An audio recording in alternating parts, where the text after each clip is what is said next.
Notre pays est un fleuron de l'Afrique, admiré partout, avec des hommes intègres, avec une jeunesse créatrice et surtout une diaspora beaucoup trop inspirée et respectée à travers le monde entier dans la pluridisciplinarité. L'homme camerounais faisait la fierté du continent africain. C'était des icônes. Ce n'était pas tout simplement ces malheureux qu'on voit dans les boivements et qu'on sort. Non. C'était des hommes qui, quand ils arrivaient quelque part, travaillaient à la sueur de leur front, défendaient les injustices. Et c'est pour cela d'ailleurs que vous allez vous rendre compte que les peuples qui ont été les plus courageux, c'était deux. Le peuple algérien et le peuple camerounais. C'est pour cela que vous allez trouver les lycées baptisés au nom des nationalistes camerounais. Parce que ce sont des gens qui sont tombés sur le champ de bataille, tels que les Félix Mounier. Allez à Conakry et vous allez trouver son lycée là-bas. Ils sont inspirés des livres. On les étudie dans d'autres pays. Parce qu'ils savaient porter les valeurs humanistes, des hommes de cœur, et non tout simplement des arrivistes qui sont là pour toujours chercher à collaborer avec le régime. Ils sont restés dans l'histoire. Mais aujourd'hui, parce que certains sont dans leur petit trou, font parfois des musiques qui ne sortent même pas de Yaoundé ou de Douala ou de Banganté. Ils vont vous dire qu'ils sont des stars. Ce ne sont pas des stars. Vous allez voir des soi-disant intellectuels du ventre qui font la danse uniquement dans des petites télévisions du village chaque dimanche. Pour argumenter, pour créer le bialisme, le chantalisme. Vous allez voir des journalistes nombrilistes avec des joues rubicondes, avec des longues cravates, qui vont s'asseoir pour vous expliquer comment le Cameroun est beau. Mais le problème, c'est qu'ils se parlent à eux-mêmes, écoutent eux-mêmes et détruisent la jeunesse qui croit que Paul Biya a travaillé et que le Cameroun est beau. Le Cameroun s'est totalement dégradé. L'élection du Cameroun a attiré l'attention et attire encore l'attention du monde entier. Le Cameroun n'est plus jamais dans le hit parade des pays respectés lorsqu'il s'agit de l'actualité. C'est toujours parmi les derniers, parmi les pays les plus moqués, parmi les pays où on ne comprend pratiquement rien, tout est à l'envers, tête renversée, pied en l'air. Le monde entier ne comprend pas comment le peuple camerounais peut être dirigé par des momies, par des mammouths en tête du lévien, par des brontosaures, des dinosaures, des gigantosaures de l'époque qui ont disparu, mais qui deviennent comme des pièces richissimes à ne pas s'en débarrasser au Cameroun, à ne jamais mettre au garage. Le monde entier ne comprend pas comment est-ce que Paul Biya ne peut pas laisser à sa postérité un pays qui peut être au moins en sécurité alimentaire. Le Cameroun est en insécurité alimentaire. Et même actuellement, on se rend compte que le Cameroun est complètement même en totale insécurité. Ce qui vient de commencer, c'est Paul Biya qui est parti le chercher. C'est lui qui a créé un parti des flammes, le RDPC. Et avant d'allumer la mèche, tous les services de renseignement lui ont dit: Paul Biya, tu ne peux pas gagner cette élection-là. Cherche à faire une transition. On peut te créer un poste de président d'honneur. On peut donner une immunité. Et comme ça, ceux qui vont venir dans cette élection, c'est toi qui prendras, bien évidemment, le flambeau pour aller donner au vainqueur. Et comme ça, tu entreras dans l'histoire. Tu resteras ton pays en paix. On a appelé Biya, on lui a montré les exemples d'Houphouët-Boigny qui est mort au pouvoir. On lui a montré comment est-ce qu'il y avait déjà de la haine. On lui a dit que les médias camerounais étaient les plus destructeurs, les plus haineux. On lui a fait des rapports sur la xénophobie, sur le tribalisme. Paul Biya n'a fait que rire. Et là encore, des avocats recrutés, ou plutôt venus au chevet de Issa Chiroma, ont fait une intervention, pas seulement à Paris, mais sont même passés sur le plateau de Alain Foucault. Ils avaient déjà prédit, et d'ailleurs, ce n'est pas seulement eux. Moi-même, je vous avais déjà dit dans quelle situation on allait se retrouver. Je vous avais dit que ça allait brûler. Mais au Cameroun, dès que tu dis à quelqu'un, fais attention. Dès que quelque chose lui arrive, il dit que c'est toi qui as organisé.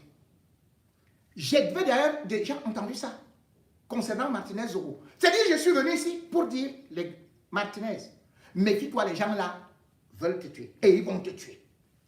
J'avais tout donné. Ils ont commencé, j'ai vu des Camerounais venir là pour dire que, oh yo, c'est J-Point qui est derrière le complot, que je dirige la DGRE, que je suis donc venu là-bas et je l'ai enlevé et tout et tout. Et ils sont restés comme ça. J'ai averti que Paul Biya est le roi Chronos. Rappelez-vous, je vous ai dit que c'était le roi Chronos. Il mangeait ses propres enfants. Après lui, plus rien.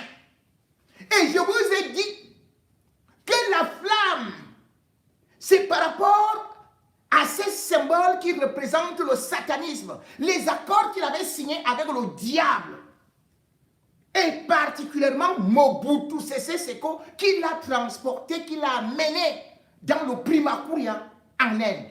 Je vous ai dit ça plusieurs fois, que Paul Biya ne peut pas partir du pouvoir sans brûler le pays.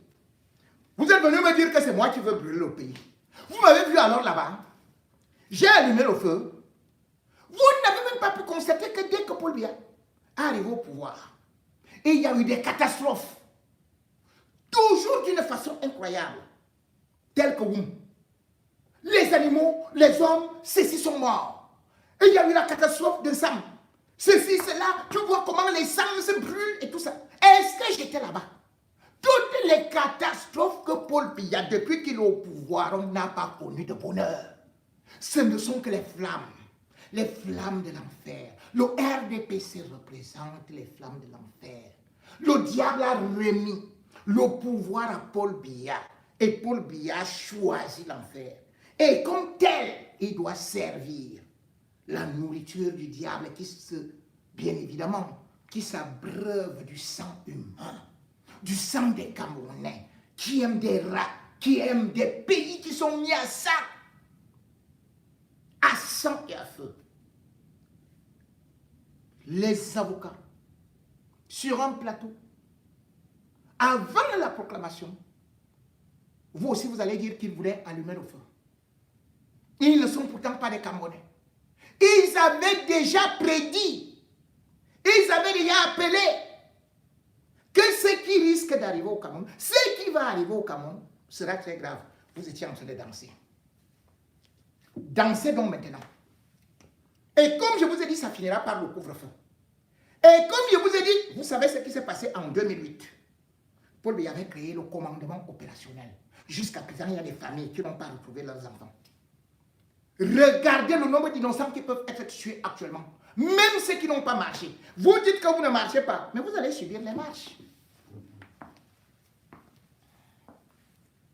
Écoutez, ce que les autres, ce que ces intellectuels, ces avocats que les meuniers voulaient contredire, ont dit avant, et je vous disais que c'est ça qui va arriver malheureusement dans notre pays. Vous faites partie de ceux qui estiment que ça fait très long, c'est voilà, la proclamation des résultats. Les résultats Bien sûr, parce que je viens du Sénégal, un pays où lorsque l'on vote, à 20h, les résultats sont connus. Au Sénégal. Et à 22h, 23h au plus tard, le perdant a félicité le gagnant. Donc, ce n'est pas parce qu'une loi donne 15 jours pour proclamer les résultats que l'organe électoral va prendre ses 15 jours. Effectivement, nous sommes en 2025. Qu'est-ce qui pourrait justifier, qu'on donne des résultats 15 jours après le vote? Qu'est-ce qui pourrait justifier que le Conseil constitutionnel varie dans ses dates? Parce que comme vous l'avez bien vu, il y avait la date du jeudi 23 qui était prévue pour la proclamation des résultats. 23, c'est 11 jours après le vote.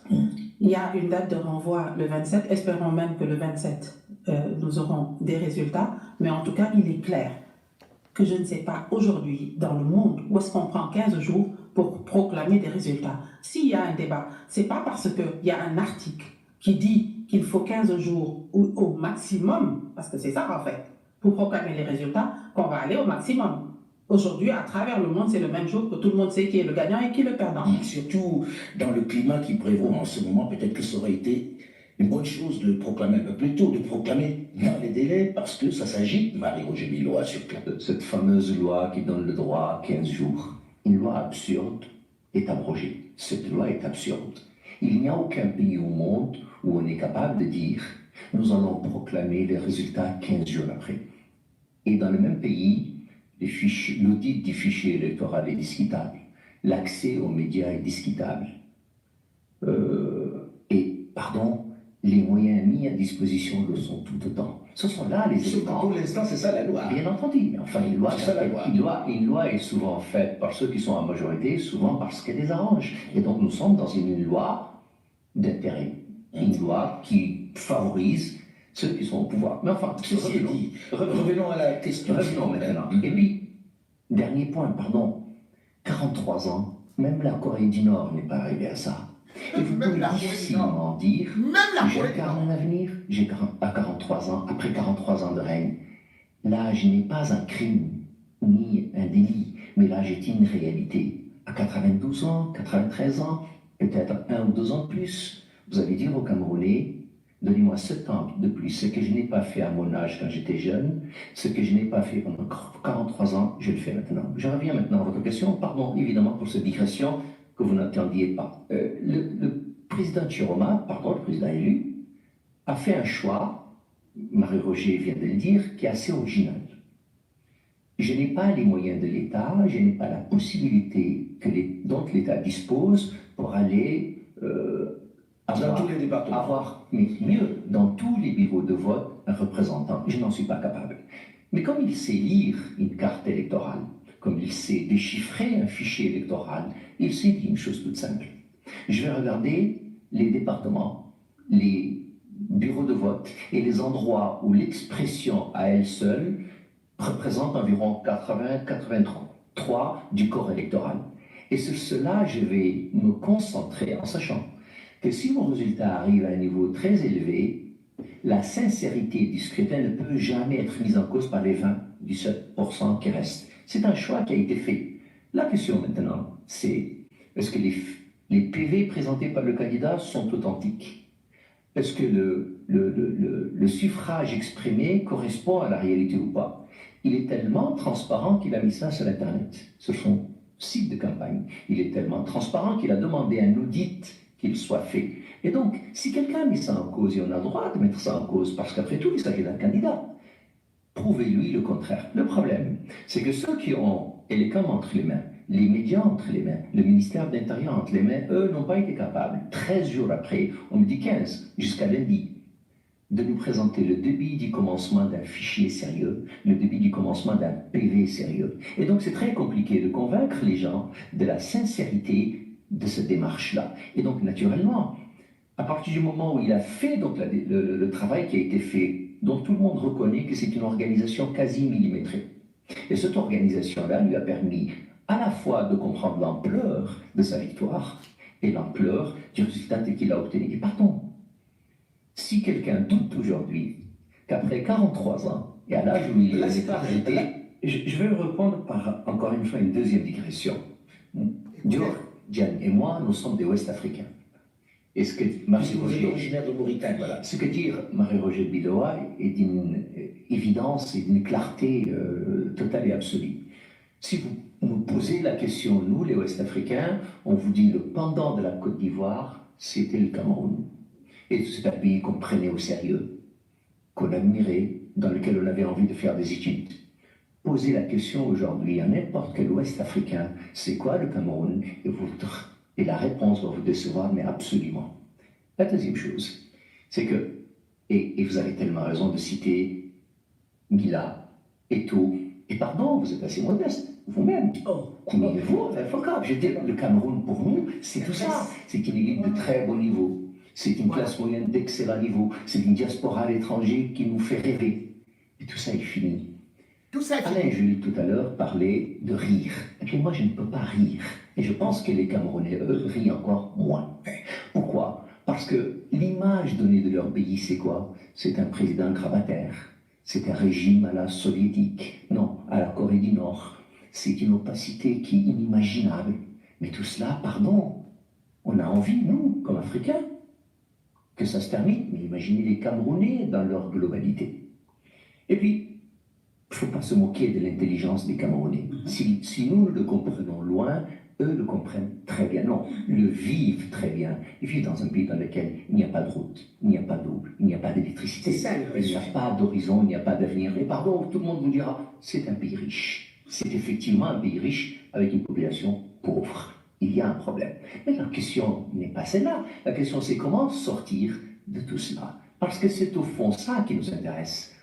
Ça ne peut pas être un président qui est là depuis 43 ans. Ça ne peut pas être un homme de cet âge. Ça n'a aucun sens. Alors, vous me direz, tu Romain, peut-être, peut-être pas. Mais en tout cas, ce que vous avez dit, Marie-Roger, est tellement vrai.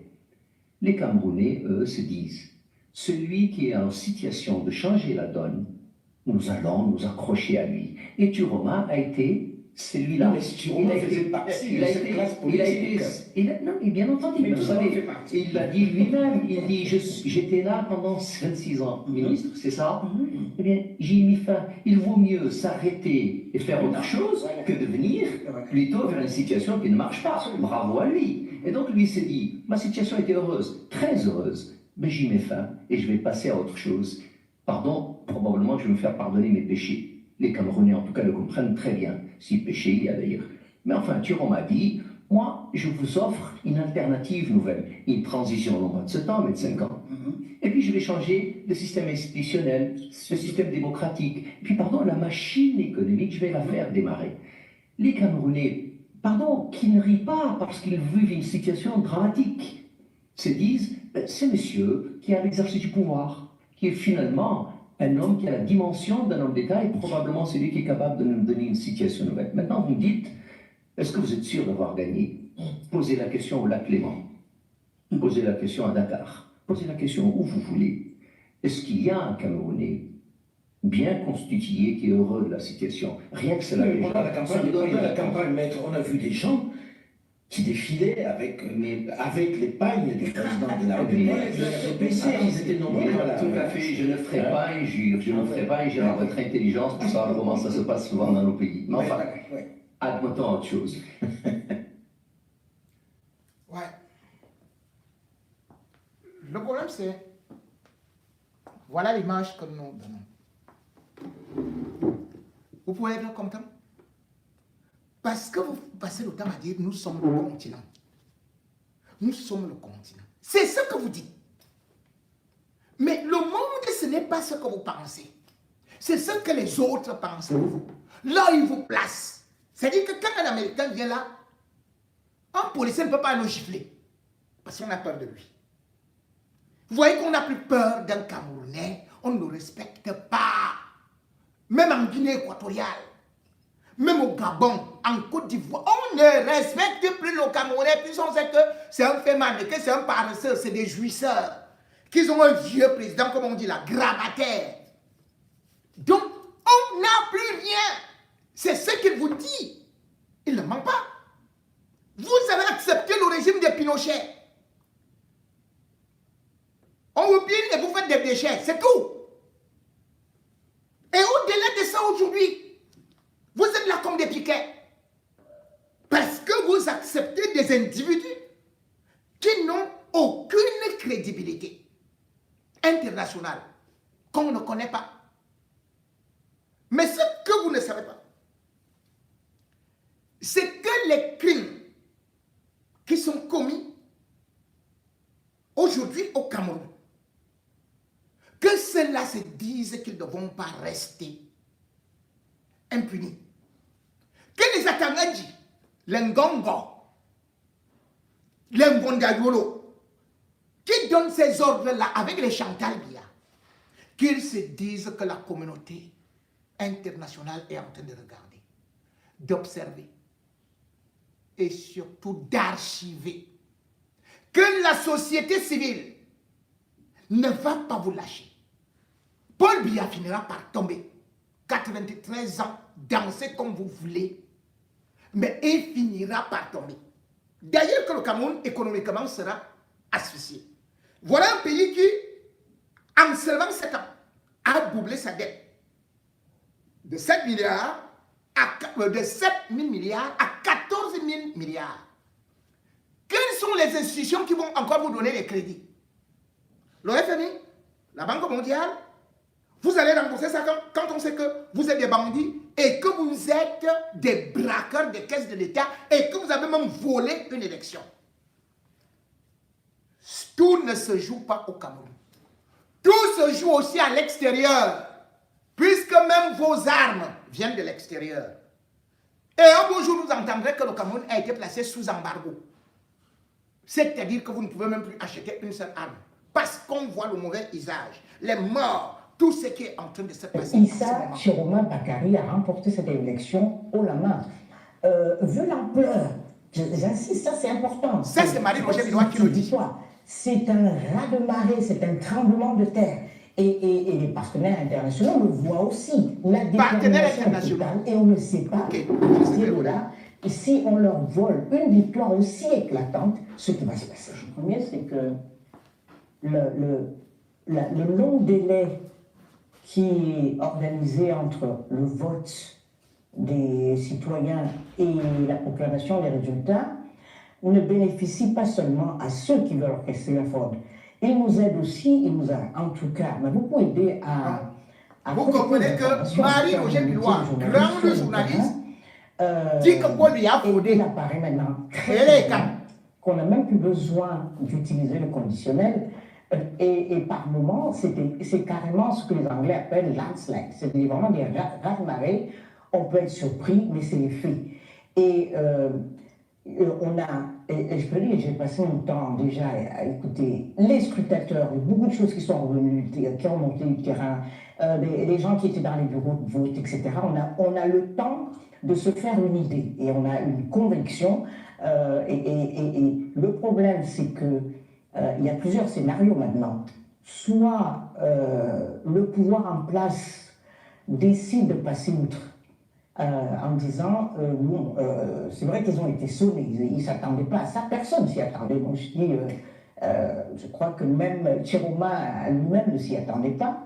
Et soit ils se disent on va quand même écouter ce que les Camerounais veulent nous dire. Qu'est-ce que signifie l'ampleur de cette mobilisation, l'ampleur de ce vote qui a été exprimé très très clairement, où ils se disent on se referme sur nous-mêmes, on ne veut pas écouter, on veut se cramponner au pouvoir et arrive ce qui arrivera. Et ça c'est très très dommage.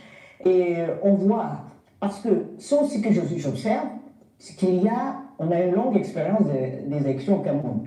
On compare beaucoup à l'élection de 92. Celle de 2018, la dernière, où il y a eu aussi beaucoup de contestations, ne ressemble pas du tout à celle-là, à celle de cette possible. On a quelque chose d'extrêmement populaire qui a transcendé les partis, qui a bondi, franchi les lignes, les barrières ethniques. Il y a ça, c'est juste de l'observation, et je crois que quand on est un responsable politique, responsable de la nation, il est très important de voir qu'est-ce qui est bon à la fois pour eux-mêmes et pour le pays. Et là, dans ce cas précis, je crois qu'il est clair qu'une transition en douceur avec quelqu'un comme Chiroma est je dirais, c'est une chance pour notre pays, et c'est une chance aussi pour le pouvoir.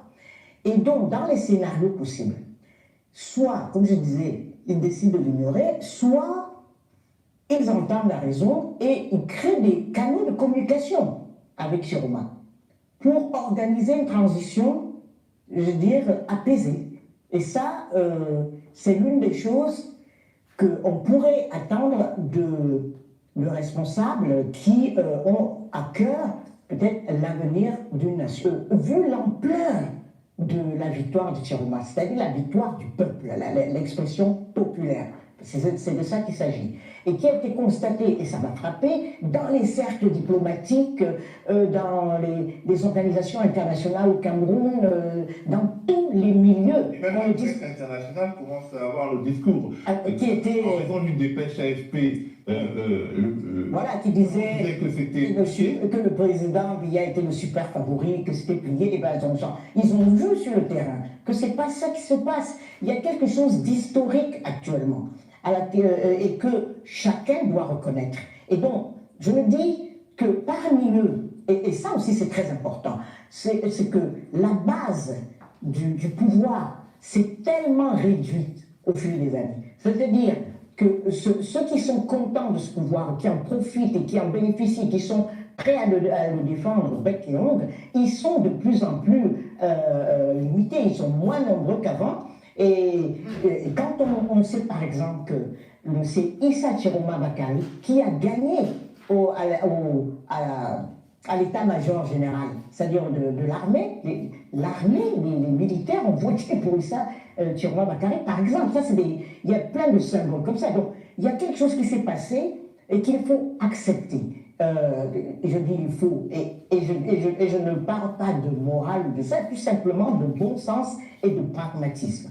Et je crois que c'est... Alors, vous parlez également, Marie-Roger, de légitimité. Est-ce qu'aujourd'hui, si le président Biya, si le Conseil constitutionnel proclame les victoires de Paul Biya, est-ce qu'il pourra avoir des réserves de légitimité à l'intérieur du pays et des ressources à l'international?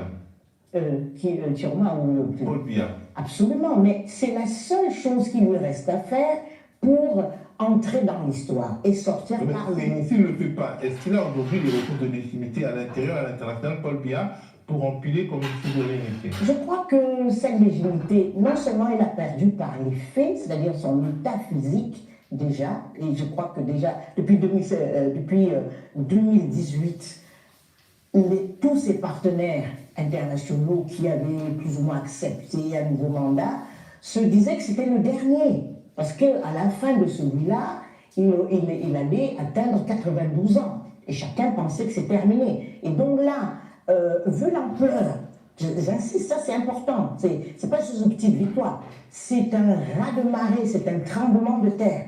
Et les partenaires internationaux le voient aussi. Ils ne vont pas toujours se mettre du mauvais côté de l'histoire ou en porte-à-côte, ce n'est pas leur intérêt non plus. Donc, je crois que l'affaire, c'est aux Camerounais qui revient de régler ça en adulte. Et je prends souvent l'exemple de la Côte d'Ivoire où, après un long règne, on a atterri, et une succession mal négociée, mal organisée, on a abouti à une guerre civile. Eh bien, c'est l'occasion pour le Cameroun de faire mieux que la Côte d'Ivoire et de réussir cette transition. Et vraiment, tout est là pour le faire. On n'a pas à faire un révolutionnaire, mais pour dire qu'il y a moyen de négocier avec lui. Et c'est ce qu'il faut faire maintenant. Le reste, c'est prendre la responsabilité de tous les embrasements possibles qui sont peut-être pas là immédiats, comme ça, on ne sait pas comment ça va se manifester, mais on sent la détermination des Camerounais. Ça aussi, ça m'a frappé dans toutes les enquêtes que je faisais pour sentir la détermination est totale et on ne sait pas, à partir de là, si on leur vole une victoire aussi éclatante, ce qui va se passer. Voilà. On voit déjà ce qui est en train de se passer. C'est pas beau à regarder, dans la mesure où j'ai dû d'ailleurs... Ne peut justifier je vous en prie. La destruction... Non, tu ne parles pas encore. Je n'ai pas besoin de toi. Tu ne parles pas. Tu ne parles pas. Je ne peux pas. Donc, je disais que la communauté internationale regarde ce qui se passe au Cameroun, parce que le Cameroun, dit-on, et sait-on, c'est d'abord ce qu'on appelle l'Afrique en miniature, mais aussi ce qu'on peut dire la clé du golfe de Guinée.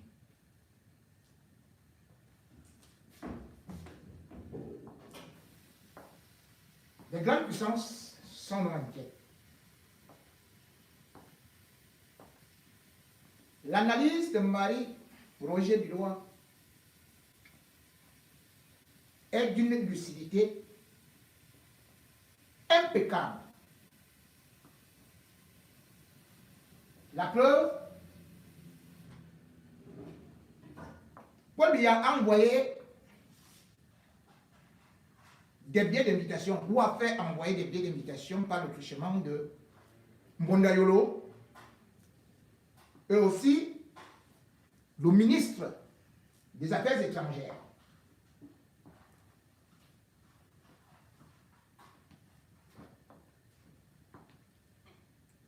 Curieusement, toutes ces invitations sont restées lettres mortes. Premier échec.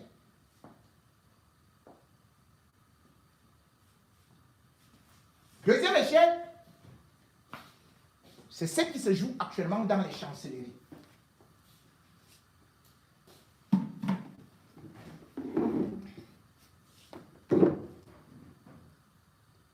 Sur le plan diplomatique et protocolaire, après une élection, dans les minutes qui suivent, on reçoit les félicitations de ses partenaires. Même Vladimir Poutine n'a pas encore félicité Paul Biya.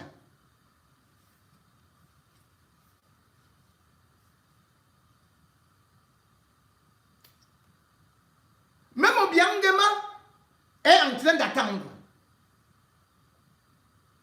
Même le petit Touadéra, après une si large victoire, n'a pas félicité Paul Biya. Sassou Nguesso est entré avec ses gens dans le cabinet. Ils lui ont dit qu'il faut d'abord attendre. Peut-être 24 heures ou 48 heures. Qu'est-ce qu'on doit faire?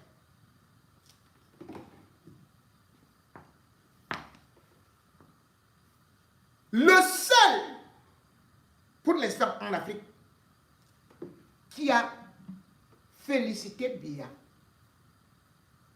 c'est bien sûr celui qui se dit son fils, c'est-à-dire qui faisait les par consorts là avec Mbondayolo. Quand Mbondayolo était ambassadeur du Cameroun au Gabon. Vous vous souvenez d'ailleurs que c'est lui qui a interdit aux Camerounais de parler politique au Gabon, de parler même le nom de Biya. Vous vous souvenez aussi que c'est ce général en carton là qui avait pris un Camerounais qui était installé avec ses papiers, Ramon Kota, pour offrir ça, il a offert ça comme un cadeau à Paul Biya. Ramon Kota a condamné. C'est Oligui Nguema qui a fait ça. Et Oligui est le premier, alors qu'il est le dernier entré dans le cercle. Biya n'avait pas eu à le féliciter. Bien au contraire, le Cameroun était le premier pays à dire qu'on ne reconnaissait pas sa victoire, enfin son coup d'État. Parce que Biya ne voulait pas de coup d'État. Le Cameroun a donc été le dernier à recevoir Oligui Nguema. Mais Oligui Nguema est devenu comme un moucheron, comme un plancton de Biya. Parce qu'ils sont dans la logique qu'ils vont créer l'État Etambeti. Et que Oligui va aider Biya à perpétuer cela. Il va aider les Mbondayolo à récupérer avec les Montazé l'État, créer l'État Etambeti qui va s'étendre du Gabon en Guinée équatoriale. Voilà le groupuscule là. Même le petit Mahamat, que Paul Biya était le premier à reconnaître, alors que la Constitution refusait. La Constitution, c'était un coup d'État. Mais c'est Paul Biya qui a demandé aux autres de le reconnaître et qui était sur la même longueur d'onde que Emmanuel Macron, qui était venu installer Mahamat Idriss Déby. Après une consécration, Mahamat n'a pas immédiatement immédiatement appeler Paul Biya. Peut-être qu'il le fera. Quand il verra que les autres, ils ont déjà dit, on fait ça comme ça. Mais pour l'instant, voilà le chefaillon et Kambeti du Gabon qui a écrit ceci. Je tiens à adresser au nom du peuple gabonais et à mon nom propre mes félicitations à son Excellence Paul Biya pour sa réélection à la magistrature suprême du Cameroun. Ce résultat proclamé par le Conseil constitutionnel traduit l'expression souveraine du peuple camerounais et marque une nouvelle étape dans la continuité institutionnelle de ce pays frère. Donc, lui n'a pas regardé les élections. Hein? Ok. Il écrit, en ce moment décisif, j'en appelle à la sérénité et à la préservation de la paix. Toi aussi. Le Cameroun est une nation essentielle à la stabilité de notre sous-région. Petit frère, attends ta part là-bas. Il est donc de notre devoir collectif d'encourager l'unité et la cohésion afin que ce nouveau mandat s'inscrive sous le signe de la paix et du progrès partagé. Viens donc avec ton armée, non? Puisque votre paix, c'est l'armée. C'est ça que vous devez apporter. Mais comme je vous parlais de l'échec le plus grandiose, ça vient des grandes puissances. Lorsque j'ai publié qu'au Conseil constitutionnel, que les grandes puissances n'étaient pas là, et que certainement Pascal Tangandji avait présenté quelqu'un comme étant le représentant de l'ambassade, où il était même ambassadeur ou de quoi plénipotentiaire, ce qu'il a dit de la France. Après le coupement, d'autres sont revenus dire que non. Il a encore fait le coup comme il avait fait avec les faux observateurs. Ce n'est pas le consul de l'ambassade de la France. Ce n'est non plus l'ambassadeur lui-même qui était là-bas. Je dis, mais c'est comment? D'autres disent non, le monsieur avait aussi un peu la tête ressemblant à celle de l'ambassade. Je ne sais pas là où ils sont partis le chercher. Hein. Je ne sais pas là où ils sont partis le chercher pour venir envoyer. Mais toujours est-il que les États-Unis n'ont pas eu à se déplacer. Et au moment où je vous parle, Washington n'a pas encore adressé les félicitations à Paul Biya. Le Canada, zéro félicitation. L'Italie, zéro félicitation. L'Espagne, zéro félicitation. La Belgique, zéro félicitation. Emmanuel Macron, zéro félicitation. Le Royaume-Uni, zéro félicitation. En Amérique du Sud, toute l'Amérique du Sud, zéro félicitation. En Inde, zéro félicitation. Le Japon, zéro félicitation. Même la Chine, zéro félicitation. L'Ukraine, zéro félicitation. On vient maintenant avec les pays qui sont forts en Afrique. L'Afrique du Sud, zéro félicitation. Le Nigeria, zéro félicitation. Le Maroc, zéro félicitation. L'Algérie, zéro félicitation. L'Égypte, zéro félicitation. Le Sénégal, zéro félicitation. La Côte d'Ivoire, zéro félicitation. Hein? Vous prenez les pays anglophones là. Le Ghana, zéro félicitation. Le Kenya, zéro félicitation. Prenons même tous les autres, même comme ça. L'Angola, zéro félicitation. Le Burkina Faso, zéro félicitation. Le Mali, zéro félicitation. Le Niger, là où nos panafricanistes parlent beaucoup là, dites à vos gens là d'écrire vite à Paul Biya, non, puisque vous travaillez aussi avec Paul Biya. Vous voulez bientôt rentrer au village. Dites à Tiani d'écrire vite félicitations à Paul Biya. Sauf que je ne comprends pas pourquoi est-ce qu'eux-mêmes n'arrivent pas au Cameroun alors que vous dites que Paul Biya est leur grand maître. Kagame, pourquoi est-ce que Kagame n'écrit pas? Hey! Mais attendez, mais Kagame n'est pas l'ami de tout. Pourquoi est-ce qu'on ne félicite pas? Mais Et tu dois aussi dire rapidement à celui qui est en RDC là, d'envoyer vite les félicitations à Paul Biya. Parce que là, les gens sont en train de se battre, s'ils entendent au moins que Paul Biya et ceci et cela. Même Israël, c'est-à-dire que l'Obir qui garde Paul Biya, Netanyahou n'a pas encore envoyé ses félicitations. Tout le monde guette seulement comme ça là. Et vous dites que ça c'est une victoire. Vous dansez avec ça? Bien au contraire. Inquiétez-vous de ce qui risque d'arriver. Mais avant cela, comme j'ai dit, Paul Biya, sur le plan international, n'a aucune crédibilité, c'est une honte. L'Allemagne n'a pas félicité Paul Biya. Donc on attend, on ne sait pas comment Macron va faire, s'il va faire une fausse lettre là en cachette. Vous regardez donc un pays, un président que vous dites qu'il est bien élu, qu'il est un stratège, qu'il est ceci, qu'il est cela. On annonce sa victoire. J'ai dit, hein, le fax s'est tombé malade. Internet n'existe plus dans les grands pays pour que ça arrive vite chez Paul Biya. Les ambassadeurs là sont en train de dormir pour dire à leur pays que Paul Biya a gagné une élection, que féliciter vite. Pourquoi on n'a pas félicité Paul Biya là, comme on fait avec tous les autres chefs d'État du monde? Comprenez donc que Paul Biya est un malfrat, c'est un paria, et c'est septennat. Il sera tout simplement comme un produit de la mafia. Il peut même aller quelque part, on l'arrête.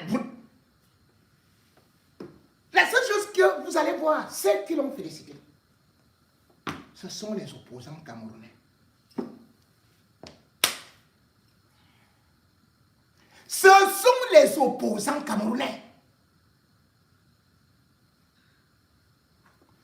Je ne vous avais pas dit. Je vous avais dit que Matomba était un bandit. Il a commencé par dire, oh, le bureau politique va faire ceci et tout, et tout, et tout, et tout. Il a obtenu combien? Matomba. Qui disait que il a fait semblant de vouloir faire la coalition là, puis il est parti seul. Quand je parlais ici de Joshua aussi, n'est-ce pas qu'on me disait que Joshua lui-même il disait qu'il était un bon opposant? Vous vous rendez compte? Quelqu'un qui s'appelle le 1 des 1 n'a même pas eu 1. Le 1 des 1 n'a même pas eu 1. Il a eu 0,9. 0, ce n'est pas 0, ceci. Il n'a pas eu 1%. Ils sont là pour féliciter même Paul Biya. Le premier à reconnaître la victoire de Paul Biya, c'était qui? Kouagnon Cabral Libye. Je vous avais dit que c'est Franck Biya qui a introduit Cabral Libye. Depuis l'université, Cabral Libye était un indique. Il a vendu ses propres camarades. Il a trahi tous les combats. Je vous avais dit que Cabral Libye a trahi tous ses amis, y compris Jean-Claude Mbédé, qu'il a hébergé en Italie, quand il est parti là-bas pour faire le fait avec sa femme. Parce qu'avec une femme là, il disait qu'il veut faire une reproduction intro vitro, qui n'a même pas marché. Parce que même Dieu avait refusé aussi que Cabral Libye, toi là, tu n'as même jamais eu d'enfant ou quoi là. Tu veux seulement parce que tu as fait du mal aux enfants des autres. Voilà alors ça. Combien d'enfants ont souffert? On crut en Cabral Libye. On crut qu'il était un opposant.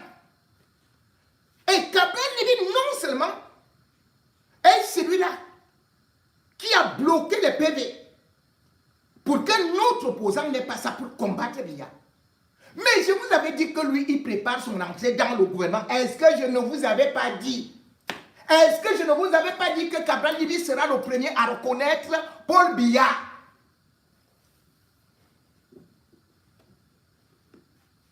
Il est en train de négocier 4 postes au gouvernement. avec la femme là qu'on appelle Noir et machin, tout ça. Maintenant, on a dit qu'on devrait écarter la députée 2-0, Nourane Foster, parce que son mari a démissionné. Voilà ce que Cabral Libby négocie. Quand on vous disait qu'il a pris 1 milliard, est-ce que vous avez vu qu'il a réagi? Certains sont venus, alors qu'eux-mêmes ils sont affamés, on leur a donné tout simplement, Cabral Libby leur donne seulement 100 000. Et ils viennent parler, oh, ceci et cela, Mang est déjà un menteur. Mang, c'est qu'il manque beaucoup. Mang, c'est que vraiment, comme vous voyez là, Mang est devenu fou. Il est déjà dans un hôpital psychiatrique. Là, les engagements qu'il avait pris. Je vous avais dit que Cabral Libby avait pris les engagements qu'il doit reconnaître la victoire de Biya. Comme en 2018, il avait fui à la proclamation. Dès qu'on a commencé là, que Chiroba, est-ce que vous avez encore entendu parler de Cabral Libby? Il a fui. La seule sortie, c'était pour parler ambassade. Parce qu'il prépare déjà les législatives. Étant ministre, allant gagner des marchés. Parce que lui, c'est un pion de Franck Biya. C'est un pion de Franck Biya. Je vous avais dit que quand il était au Canada, c'est Franck Biya qui avait sponsorisé. Avec un monsieur qui est un peu handicapé. Là, je vous avais d'ailleurs donné son nom, je ne veux plus, parce que lui, il n'a joué que la transition. Il devait revenir à Paris, et dès que j'ai dit ça, Franck Biya s'est fâché. Il a dit que, mais, Cabral, c'est pas possible. Comment je pourrais faire pour savoir tout ça là? Ah, tu sais que le gars là bavarde tout, donc cela veut dire que vous-même vous bavardez tout. À l'entourage, il faut nettoyer. Il y a des gens qui sont en contact avec lui. C'est comme ça qu'on a annulé la visite de Paris. Donc vous vous rendez compte, on est en train de tirer des balles réelles sur des populations camerounaises. Et le gars vient nous jouer le Maïmatib. Il vient nous jouer le Yenga. Il vient nous montrer la haute trahison. Et il vient nous montrer que lui, c'est lui, rien que lui, son ventre et ses joues.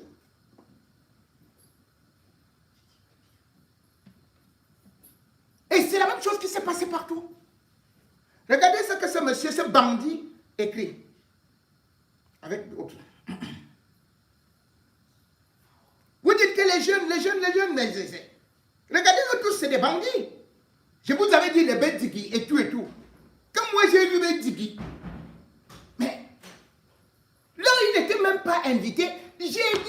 J'avais dit que le voilà qui s'est introduit dans le groupe des Akérés. Il va tous les livrer, lui, il va les empoisonner. Comme il avait fini avec les plus Ndaoué. Voici ce qu'un opposant dit.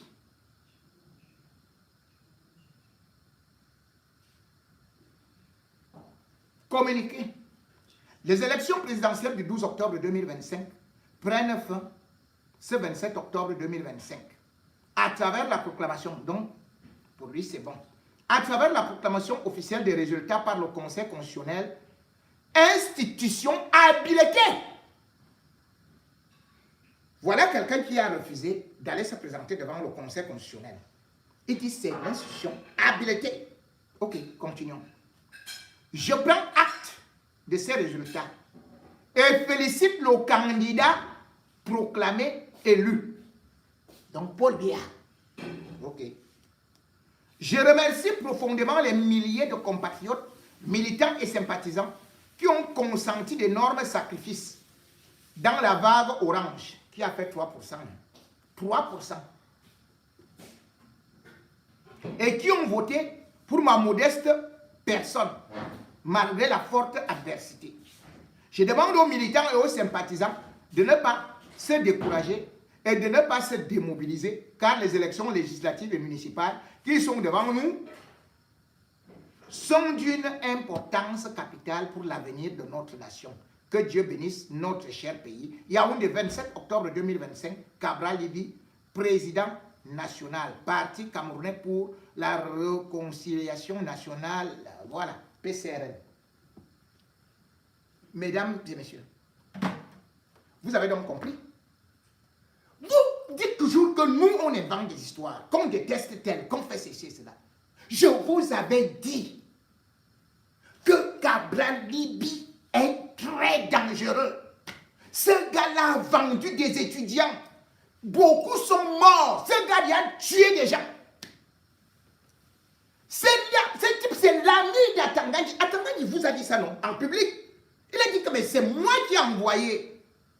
C'est moi qui ai donné le PCRN à Cabral Libi. Vous croyez que Atangani peut venir, moi, me donner un parti politique? N'est-ce pas Robert Kona a dit ça? Si Cabral Libi était opposant, comme Maurice Kamto, vous croyez que, alors que la procédure n'était pas encore terminée, on allait laisser qu'il aille en compétition? Jamais. Donc leur plan, c'est de créer ce qu'ils appellent un gouvernement d'union. C'est ça. Pour que la communauté internationale croit que Paul Biya a appelé les opposants. Or, ils sont avec lui. Ils sont avec lui. Voilà notre bandit. Betiki. Je vais vous les lire. Tout ça, ils ont commencé étant trop jeunes. Je vous ai dit que tous les jeunes que vous voyez autour de Biya là, voilà Betiki. Betiki a dit qu'il laisse le parti à un jeune. Par la suite, c'est lui qui est devant, à gauche et à droite. Il n'était pas candidat à l'élection présidentielle. Il est le premier, il est le deuxième après Cabral Libi à féliciter Paul Biya. Voilà ce qu'il écrit. Parti de l'Alliance libérale, Yaoundé, 27 octobre 2025. Sa Majesté Célestin Bédigui, président national du Parti de l'Alliance libérale PAL. C'est vraiment un parti PAL. À son Excellence, Monsieur Paul Biya, président de la République du Cameroun, objet, nos félicitations. Bédigui, tu n'auras pas la nomination. Tu n'auras pas. Parce que c'est toi qui as ruiné les sacheries. Tu as ruiné les sacheries. Paul Biya t'avait déjà nommé. Même comme Gongo a dit que tu vas entrer dans le gouvernement. Voilà ce qu'il écrit. Monsieur le Président de la République, au terme d'un processus institutionnel éprouvé, le Conseil constitutionnel a donné son onction au choix de la majorité des citoyens. Vous voyez ça? De la majorité des citoyens. Et vous a déclaré vainqueur de l'élection présidentielle du 12 octobre 2025. Le parti de l'Alliance libérale, PAL, par ma voix, vous présente à cet effet ses sincères et chaleureuses félicitations. Nos félicitations ont une portée particulière, puisqu'ayant nous-mêmes présenté un candidat, nous reconnaissons une victoire qui vous couronne primus inter pares. Donc ce n'est pas le candidat qui écrit, c'est Riyad Bédigui qui devient le père du candidat. Donc le candidat lui-même là, il est mineur. Donc il vient de donner un autre titre à Paul Biya. Continuons. Et c'est celui-là qui disait que faisons la coalition contre Paul Biya. Bédigui. Au cours de la campagne électorale, de nombreux compatriotes ont manifesté leur frustration pour des attentes non satisfaites. Nous formons le vœu que votre esprit d'ouverture, donc ouvre-moi la porte, je vais venir. C'est ça que lui il est en train de dire à Paul Biya. Votre esprit d'ouverture et votre volonté d'apaisement vous amène à promouvoir des solutions aux problèmes soulevés. Que sous votre haute impulsion, ce mandat voit s'élever sur le Cameroun une ère de paix, de prospérité partagée et de justice pour tous. Sa Majesté Bédigui, président national du parti l'Alliance libérale, PAL. Je vous ai dit celui-là. Je vous ai dit Bédigui. Il est comme Matomba. Il avait escroqué une femme là aux États-Unis. Si je vous raconte l'histoire là, comme ce n'est pas le but aujourd'hui. Si je vous dis comment il est arrivé aux États-Unis, comment le type que vous voyez là a escroqué une femme, a fini une femme. Et le parti prend d'une autre. Bon, voilà. Voilà l'autre bandit, Denis Emilia Tangana, qui était parti du MRC. Puis il est parti créer un Yango. On a dit que c'est chez lui que Kamto allait partir présenter la candidature. C'était un piège. Que c'est lui qui allait porter la candidature de Kamto. Tous, avec il y a des lettres de félicitations. Hein. Le président national, monsieur le président de la République, élu du Cameroun, monsieur Paul Biya, objet, lettre de félicitations. Monsieur le président de la République élu, votre réélection à la magistrature suprême de notre pays m'offre l'agréable opportunité de vous adresser mes vives et chaleureuses félicitations. J'y joins mes voeux de plein succès dans l'accomplissement. Attendez, est-ce que c'est ça? Oh, oui, c'est ça. Dans l'accomplissement de votre nouveau mandat. Je saisis cette solennelle circonstance pour vous assurer de notre disponibilité citoyenne et républicaine à œuvrer à la consolidation, donc il croit qu'il va aussi entrer dans le gouvernement, à la consolidation et à la promotion de la paix et du vivre ensemble, mais aussi du développement et du progrès auquel nos concitoyens ont légitimement droit. Veuillez agréer, Monsieur le Président de la République, Monsieur le Président de République élu, et tu es papa. Donc il y a une République élue. Veuillez agréer, Monsieur le Président de République élu, les assurances de ma très haute considération. Donc vous savez, donc maintenant il y a une République élue au Cameroun. Voilà ce que Denis Atangana. Denis Atangana s'est précipité.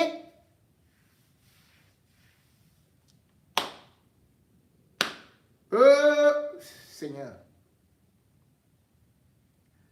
J'avais dit à mon frère, à Kerry, que pardon, ne parle pas dans les machins là. Les gens là, ils sont en train de te piéger. Il n'y a aucun opposant là-bas. Je lui ai dit, je connais ces gens-là. Tu es de la société, je les connais. Vous avez vu qu'il a été le seul de tous ces opposants-là à reconnaître la victoire de Issa Chiroma. Les autres étaient là. Hein? Personne ne parlait. Ils attendaient. Avec leur lettre de félicitations, ils allaient seulement... Boum, la date était déjà faite depuis là. Voici la sortie de Akere Mouna. Vous allez voir que c'est contraire à eux. Contraire à ce qu'ils sont en train de raconter. Enfin, suivons d'abord. Peut-être qu'il va aussi me surprendre. Un peuple trahi. Déclaration d'Akere Mouna, ancien bâtonnier de l'ordre des avocats au barreau du Cameroun et ancien président de l'Union panafricaine des avocats. En ma qualité de membre actif de la société civile, de militant de longue date de la lutte contre la corruption, de fondateur du Now Movement et de candidat déclaré à l'élection présidentielle du 12 octobre 2025, je m'adresse à vous aujourd'hui, non seulement en mon nom propre, mais comme porte-voix des principes de justice et de démocratie que l'on étouffe dans notre nation. Je dénonce catégoriquement l'élection présidentielle frauduleuse et la proclamation subséquente et prévisible de la victoire de Paul Biya par un conseil constitutionnel qui a abdiqué de son rôle d'organe judiciaire pour n'être plus que le tampon d'une tyrannie. Ce n'est pas un résultat électoral. C'est l'aboutissement d'une architecture systémique. Systémique de 43 ans, conçue pour un seul but, la conservation perpétuelle du pouvoir. Pour avoir combattu la corruption et la décadence institutionnelle tout au long de ma carrière, je l'affirme sans équivoque, l'ensemble du cadre électoral est un instrument captif de l'organisation du scrutin à la proclamation finale, il est dirigé par des nominés fidèles, non pas à la Constitution, mais au pouvoir en place, réduisant ainsi la compétition politique véritable à une fiction juridique. Les preuves de fraude ne sont pas seulement accablantes, elles témoignent du mépris du régime pour notre peuple. Les chiffres de participation électorale mathématiquement impossibles et les résultats statistiquement incohérents ne sont pas de simples irrégularités. Ce sont les empreintes digitales d'une manipulation criminelle de la volonté populaire. Comment puis-je croire en des résultats qui, malgré le fait que je me sois désisté 11 jours avant le scrutin en saisissant ELECAM par voie d'huissier, prennent en compte mes bulletins de vote et comptabilisent mes voix? Comment croire en des résultats qui créditent le président sortant de 86% de suffrages dans le Nord-Ouest dans un contexte connu de tous? Cette subversion éhontée a élargi la fissure de notre contrat social. Qu'il soit clair,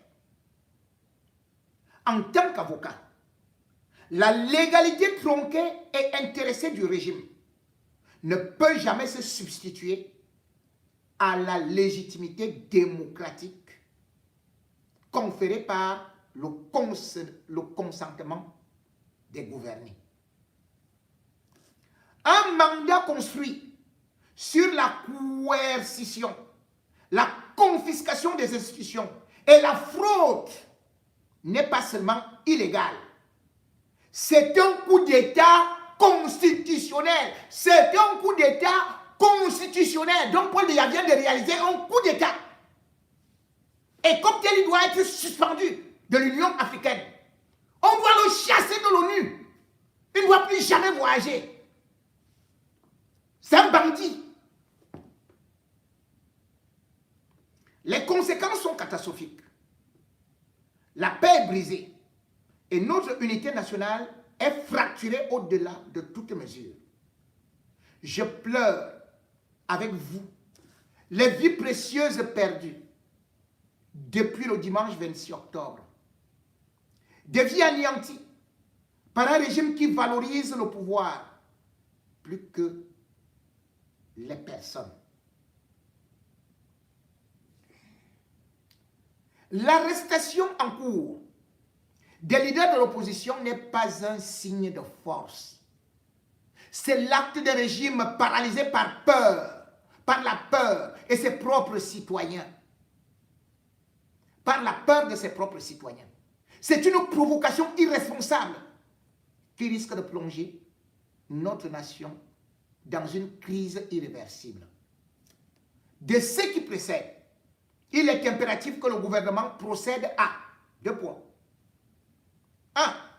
La libération immédiate et inconditionnelle de tous les prisonniers politiques et citoyens arbitrairement détenus. 2. L'engagement d'un dialogue national souverain pour mettre fin à cette crise systémique et négocier un cadre pour une transition démocratique légitime. Le peuple camerounais mérite un gouvernement de son choix et non un dirigeant imposé par une mascarade institutionnelle corrompue et cynique. Ma détermination et celle de tous ceux qui aspirent à une nouvelle aube reste inébranlable. La lutte pour un Cameroun légitime, juste et uni se poursuit.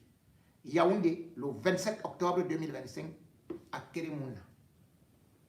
Voilà ce qu'on appelle un homme de la société civile. Je sais que l'autre là, Belobouba, qu'il est parti soutenir, ne va pas parler. Il est là comme ça. Un bandit lui aussi. J'avais que le type là c'est un bandit. Il a trahi tout le Nord. C'est lui qui a fait qu'on arrête d'abord Aboubakar Ousmane Mey, avec le frère Alamine Ousmane Mey.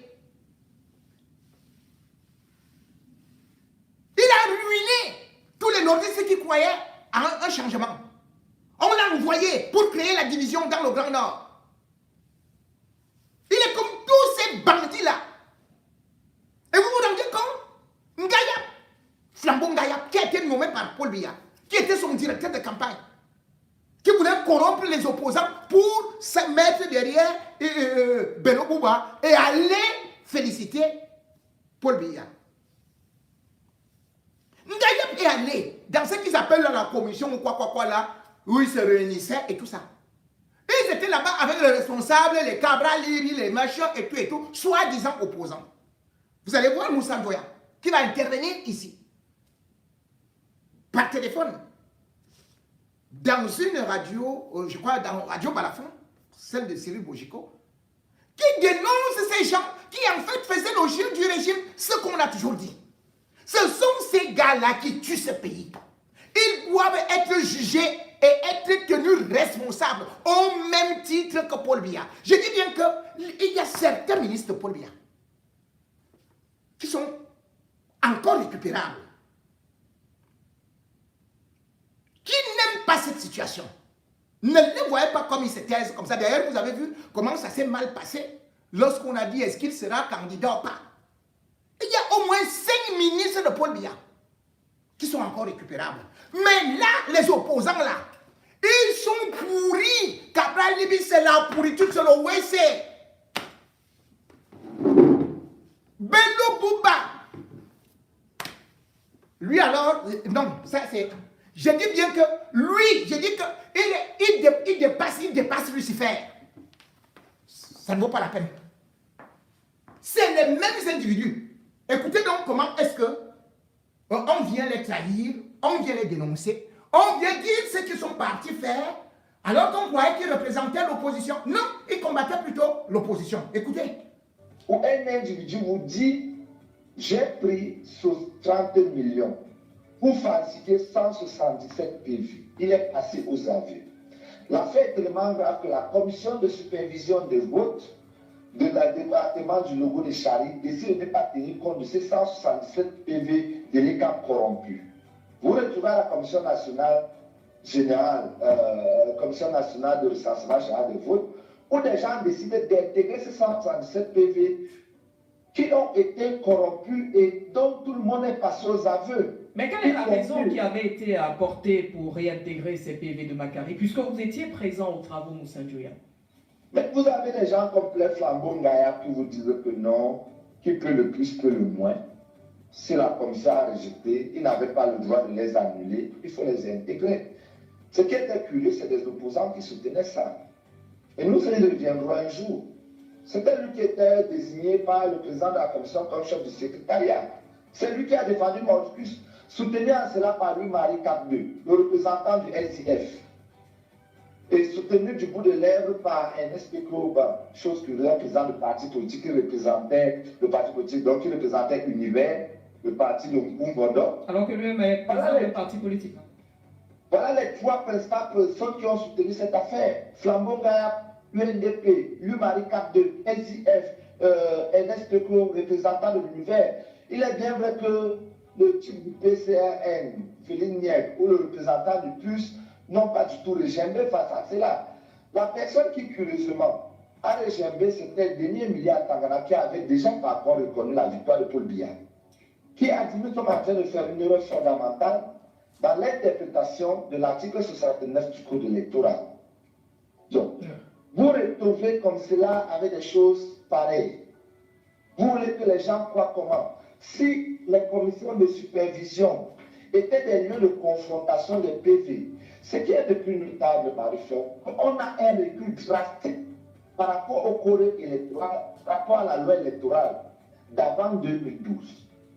Parce que souvenez-vous que quand c'était sous l'égide de l'ONEL et les CAM n'existaient pas encore, qu'est-ce qui se passait dans les commissions? On amenait tous les PV de tous les bureaux de vote de la de la circonscription électorale. Oui. Ça veut dire que si nous sommes à l'élection législative de Fundi, on amenait tous les PV des 2000 bureaux de vote et poussières des bureaux de vote. Vous voyez donc, cette révélation, vous ne l'aviez pas. Et pourtant, ils ont fait semblant de vouloir faire ceci et cela, mais là-bas dedans, c'est une ambiance bon enfant, puisque entre eux, ils savent ce qu'ils sont en train de jouer. Quand vous regardez donc des individus de cette envergure se mettre au service de ce qu'on peut appeler la dictature, ne les appelez donc plus jamais des opposants. Ce sont des collabos. Point final. Ce sont des collabos. Ils ne sont pas là pour essayer de faire quoi que ce soit. Ils sont là uniquement pour faire leur marché. Ce sont des commerçants. Ne regardez pas leur jeunesse. Ne regardez pas leur costume. N'écoutez pas leur langue mielleuse. C'est des langues de serpents avec beaucoup de sang. Le Cameroun a mieux. Et il faudrait qu'on repense une nouvelle société. Une société beaucoup plus crédible. On peut justifier la destruction. Une société beaucoup plus crédible. Une société où on va s'aimer et non où on va marcher sur des cadavres pour arriver en haut.